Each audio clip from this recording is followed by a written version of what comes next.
Hey guys, Assalamu alaikum. இன்னைக்கு வீடியோல நிமிஷத்துல ரெடி பண்ற ரொம்ப டேஸ்டியான ரவா உப்புமா எப்படி பண்றதுன்னு தான் பார்க்க போறோம். வாங்க வீடியோக்குள்ள போலாம். ஒரு பேன்ல கொஞ்சமா ஆயில் விட்டுக்கோங்க. கடுகு, கடலைப்பருப்பு, உளுத்தம்பருப்பு, வரமிளகாய் இதெல்லாம் போட்டு தாளிச்சு விட்டுக்கோங்க. கொஞ்சமா கருவேப்பிலை ஆட் பண்ணிக்கோங்க. ஒரு பிக் சைஸ் ஆனியனை பொடியா நறுக்கி ஆட் பண்ணிக்கோங்க. எந்த அளவுக்கு உங்களால பொடியா நறுக்க முடியுமோ அந்த அளவுக்கு பொடியா நறுக்கி ஆட் பண்ணிக்கோங்க.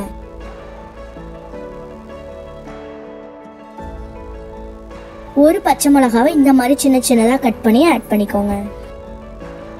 நான் இன்னைக்கு 1.5 கப் ரவா எடுத்திருக்கேன். அதுக்கு 4.5 கப் தண்ணி நான் ஆட் பண்ணிக்கிறேன். ஒரு கப்புக்கு 3 கப் அளவுக்கு தண்ணி ஆட் பண்ணிக்கோங்க.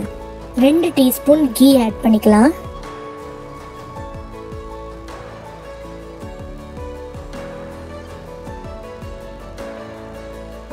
ஒரே ஒரு டீஸ்பூன் சுகர் ஆட் பண்ணிக்கலாம். இது உப்புமாவுக்கு நல்ல ஒரு டேஸ்ட் கொடுக்கும். உங்களோட டேஸ்ட்டுக்கு ஏற்ற மாதிரி உப்பு ஆட் பண்ணிக்கோங்க. தண்ணி நல்லா கொதிச்சதும் நம்ம ரவாவை ஆட் பண்ணிடலாம். நான் ரோஸ்டட் ரவா எடுத்திருக்கேன், அதனால நான் தனியாக ரோஸ்ட் பண்ணல. நீங்கள் அன்ரோஸ்டட் ரவா வாங்கியிருந்தீங்கன்னா அதை தனியாக ஒரு பேனில் நீங்கள் ரோஸ்ட் பண்ணிவிட்டு அப்புறமா ஆட் பண்ணிக்கோங்க. கைவிடாமல் கிளறிக்கிட்டே இருங்க, அப்போ தான் லம்ஸ் ஆகாது. 10 to 15 செகண்ட்ஸில் இது நல்லா கெட்டியாக ஆரம்பிச்சிடும். கொஞ்ச நேரம் கைவிடாமல் கிளறிட்டு அப்புறமா ஒரு மூடி போட்டு சிம்மில் வச்சு கொஞ்ச நேரம் வேக விட்டுருங்க. வெந்ததுக்கப்புறம் மேலே கொஞ்சமாக லெமனை ஸ்குவீஸ் பண்ணி விட்டுக்கோங்க. இது நிஜமாக சொல்கிற உப்புமாவை நல்ல ஒரு டேஸ்ட்டை என்ஹான்ஸ் பண்ணி கொடுக்கும். ஃபைனலாக மல்லிக்கீரை தூவி ஸ்டவ் ஆஃப் பண்ணிட்டீங்கன்னா சூப்பரான ரவா உப்புமா ரெடி. நான் சொன்ன மெத்தடை கொஞ்சம் கூட ஸ்கிப் பண்ணாமல் அப்படியே பண்ணிங்கன்னா உப்புமா ரொம்பவே டேஸ்ட்டாக வரும். உப்புமா பிடிக்காதவங்க கூட கண்டிப்பாக இந்த மாதிரி செஞ்சீங்கன்னா சாப்பிடுவாங்க.